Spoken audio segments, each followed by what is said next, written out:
Hi గారు, welcome to our channel. ప్రస్తుతం మనతో పాటు దాము బాలాజీ గారు సీనియర్ జర్నలిస్ట్ ఉన్నారు. వారితో ఒకసారి మాట్లాడదాం. సో నమస్కారం సార్. నమస్తే. సార్, ఎన్నో అనుమానాలకు తావిస్తూ ప్రవీణ్ మృతి పట్ల అంటే కొన్ని అంశాలు బయటకు వస్తున్నాయి సార్. అందులో ఒకటి ఏంటంటే రెడ్ కార్ ఇతన్ని గుద్ది చంపేసింది, ఈ రెడ్ కార్ ఎవరిది అని చెప్పేసి ఒక చర్చ జరుగుతుంది. అండ్ ఇంకా 12 నిమిషాల్లో ఒక ఫుటేజ్ మిస్ అయింది. ఆ 12 నిమిషాల్లో ఏం జరిగిందని చెప్పేసి కూడా చర్చించుకుంటున్నారు సార్. మరి రెడ్ కార్ ఎవరిది, ఈ 12 నిమిషాల్లో ఏం జరిగింది? ఇప్పటి వరకు టీవీ ఫుటేజ్ లీక్ అయింది కదా.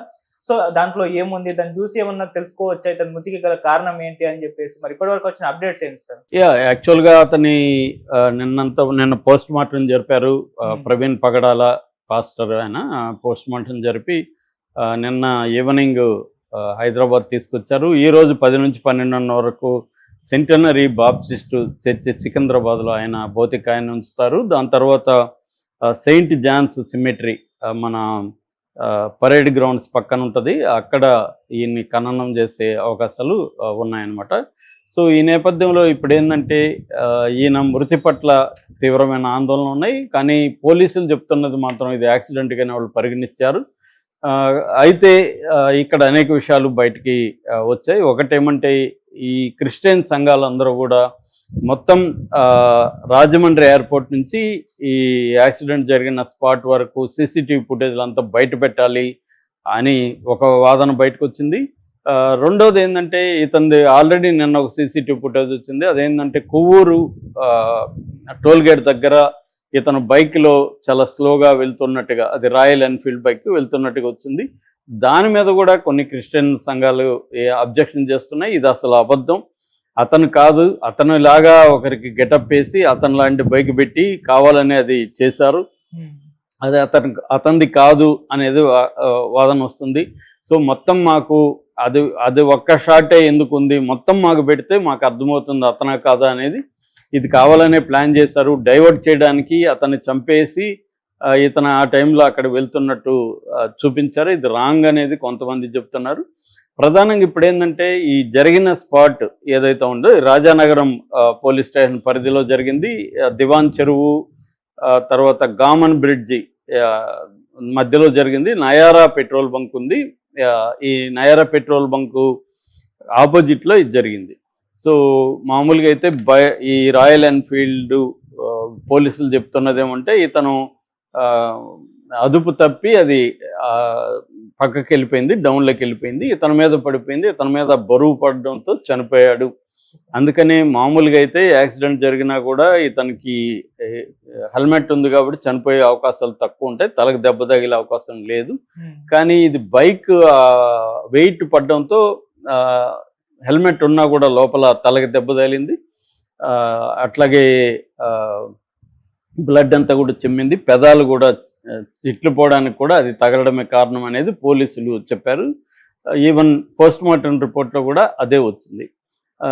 కాకపోతే ఇప్పుడు కొత్తగా ఒక సీసీటీవీ ఫుటేజ్ వచ్చింది. అదేంటంటే నైటు 11:30 నుంచి 11:42 మధ్యలో ఈ వెహికల్ పెట్రోల్ బంక్ ఆపోజిట్ దగ్గర వెహికల్ వెళ్తున్నప్పుడు ఒక 5 వెహికల్స్ ఈ వెహికల్ని క్రాస్ చేసి వెళ్ళాయి అనేది ఇప్పుడు ఆ ఫుటేజ్లో ఉంది.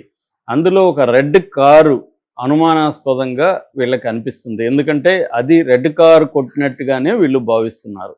అక్కడ రెడ్ కారు స్పీడ్గా అవ్వడం, అక్కడ ఏదో జరిగినట్టుగా దూరం నుంచి కనిపిస్తుంది. ఎందుకంటే అది అక్కడ లైట్ ఎక్కువ లేదు, చీకటిగా ఉంది, పైగా దూరంగా ఉంది. ఇటుపక్క రోడ్డుకి ఇటుపక్క ఆపోజిట్లో ఉంది కాబట్టి దూరం ఉంది. ఇటుపక్కగా ఉంటే సీసీటీవీ కొంత అర్థమయ్యేది, లేదు కాబట్టి అందుకనే వాళ్ళు ప్లాన్ చేసుకొని సీసీటీవీ లేని ప్రాంతంలోనే వాళ్ళు ముందుగానే స్కెచ్ చేసుకొని అక్కడే కొట్టారు, ఈ రెడ్ కారే అసలుదే అని చెప్తున్నారు.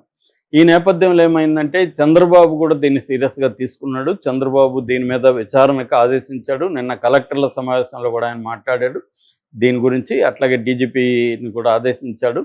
అట్లాగే అనిత వంగలాపూడి అనిత హోమ్ మినిస్టర్ కూడా ఈయన ఆదేశించినట్టుగా ఆమె కూడా నిన్న చెప్పింది. అట్లాగే లోకేష్ కూడా దీని మీద నజర్ పెట్టాడు, దీని విషయం తేల్చాలని ఇది చేశారు.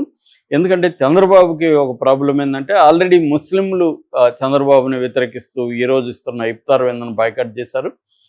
ఏప్రిల్ 2న ఆందోళన కూడా పిలిపించారు. నేషనల్ లెవెల్లో ముస్లిం సంఘాలు చంద్రబాబుని అటు నితీష్ని గట్టిగా ప్రెజర్ చేస్తున్నాయి. ఎందుకంటే వీళ్ళిద్దరూ వక్ఫ్ బిల్లుని ఆమోదిస్తున్నారు. అక్కడ వక్ఫ్ బిల్లు కానీ వీళ్ళిద్దరూ వ్యతిరేకిస్తే మోడీకి ధైర్యం ఉండదు.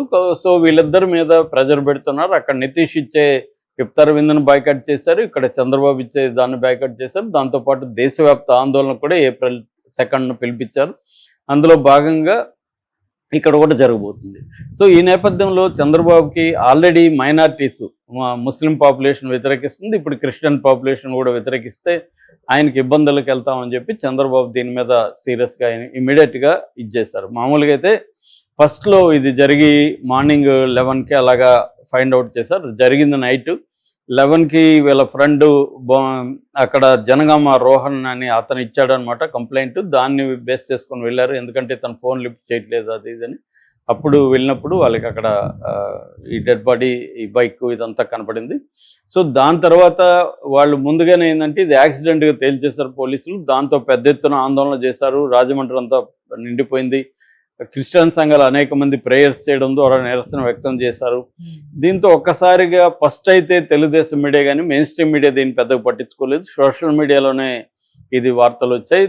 దీంతో ఒక్కసారిగా బాగా వైరల్ అయిపోవడం, ఆయన పాస్టర్ ప్రవీణ్ వీడియోలంతా బయటికి రావడం, ఆయనకు వ్యతిరేకమైన ట్రోల్స్ అంతా ఒక్కసారిగా రావడం, దీంతో ఇది ఒక పెద్ద ఇష్యూగా అయిపోయింది. దీన్ని నేషనల్ వైడ్గా కూడా కొన్ని ఛానల్స్ అవి కవర్ చేయడంతో చంద్రబాబుకి ప్రెజర్ వచ్చింది. అంటే మైనారిటీస్ మనకు దూరం అయ్యే అవకాశం ఉంది, జాగ్రత్తగా లేకపోతే అని చెప్పి చంద్రబాబు దీన్ని విచారణ చేస్తున్నారు. ఇప్పుడు ప్రధానంగా రెడ్ కారు ఎవరిది అనేది ప్రధానంగా తేల్చే పనిలో పడ్డారు. అట్లాగే ఆ 12 నిమిషాల్లోనే ఏం జరిగింది, ఈ 12 నిమిషాలు కీలకం అని చెప్తున్నారు. 11:30 నుంచి 11:42 వరకు నైట్లో. సో ఇక్కడ ఏం జరిగింది కానీ తెలిస్తే మనకి ఇతని ఆ రెడ్ కారు కొట్టినట్టుగా ఇప్పుడు అనుమానాలు ఉన్నాయి. ఎందుకంటే అక్కడ ఉన్న CCTV ఫుటేజ్లో రెడ్ కారు మీదనే మిగతావన్నీ కూడా పాస్ అయిపోయినాయి. రెడ్ కారు మాత్రం కొంత అంటే ఒక బండికి తగిలినాక కొద్దిగా స్లో అయిపోయి మళ్ళీ వెళ్తుంది కదా, అలాంటి ఒక ఇది కనిపిస్తుంది అనేది ఇప్పుడు బ్రేకింగ్ న్యూస్లో వస్తుంది. సో దీనివల్ల ఇప్పుడు పోలీసులు కూడా దీని మీద క్లియర్గా రెడ్ కార్ ఎవరిది మిగతా, ఎందుకంటే రెడ్ కార్ని కనిపెట్టడం పెద్ద కష్టం కాదు.